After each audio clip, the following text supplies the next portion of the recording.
This time, the story revolves around an individual who essentially dismantled Xi Jinping's so-called myth, which led to a furious reaction and significant consequences for that person. The original article about this matter appeared in the Wall Street Journal. Most Japanese media articles on the topic are simply reprints of the Wall Street Journal's content, and for more detailed information, you'd likely need to access the original article in English, which is behind a paywall. Alternatively, you might need to delve into Chinese language sources. In this instance, I'll provide a comprehensive explanation, starting with the background of what happened. As the Japanese articles also mention, there is a prominent Chinese economist named Xiang Songzuo who publicly questioned the GDP growth rate officially claimed by Chinese authorities. This caused Xi Jinping to become enraged, and as a result, Xiang is now unable to disseminate information. Furthermore, according to Chinese sources, scheduled lectures at universities have also been cancelled. It's worth noting that skepticism toward the GDP figures announced by China isn't new. Among experts, it's almost common knowledge. Some Japanese specialists have also expressed doubts about the reliability of these numbers. I have also previously explained in detail why China's reported GDP figures cannot be trusted. For most ordinary people, this might seem like just another example of the Communist Party spreading misinformation, but China's economy is intricately linked to the economies of the United States and Japan due to significant trade volumes. As such, understanding China's economic state is crucial for many businessmen, especially those involved in investments.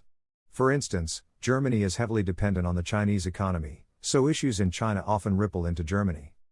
Hence, dismissing the Communist Party's announcements as mere propaganda is insufficient for economists. People want to know the actual growth figures. In this context, Xiang Songzuo, a well-known Chinese economist, drew significant attention by asserting a more realistic growth rate. But Xiang is not just any economist.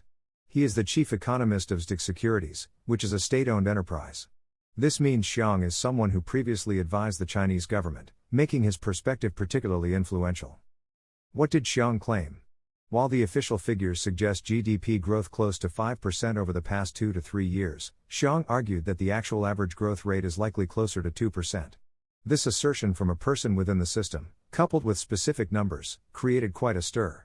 His statement not only undermined the Xi Jinping administration's claim of 5% growth but also drew attention because it came from someone considered a part of the establishment. The number Xiang proposed, 2%, is also viewed skeptically by some who believe it may still be overly optimistic. In fact, there are theories suggesting that China is experiencing negative growth.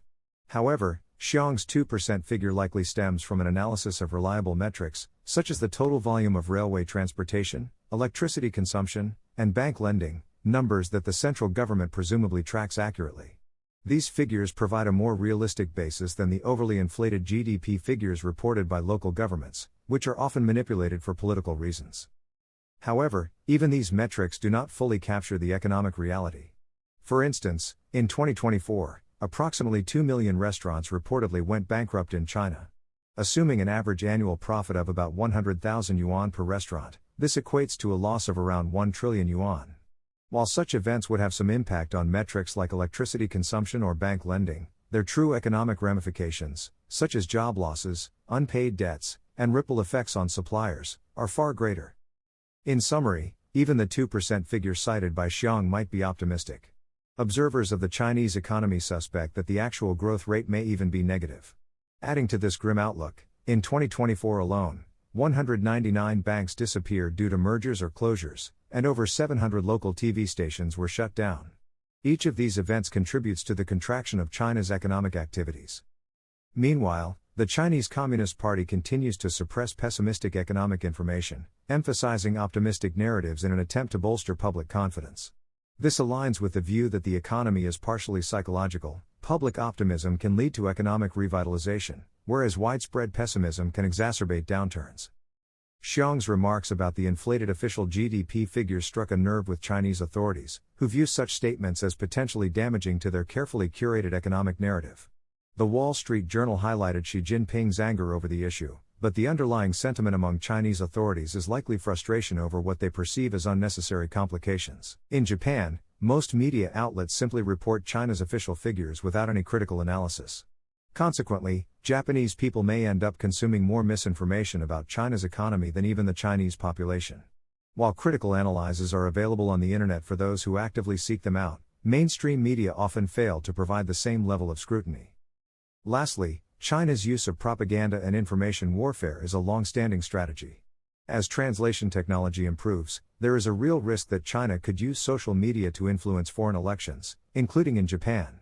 This possibility underscores the importance of being vigilant about the sources of information, particularly as major elections approach. In conclusion, while this case highlights the challenges of interpreting China's economic data, it also serves as a reminder of the broader implications of misinformation, both within China and beyond.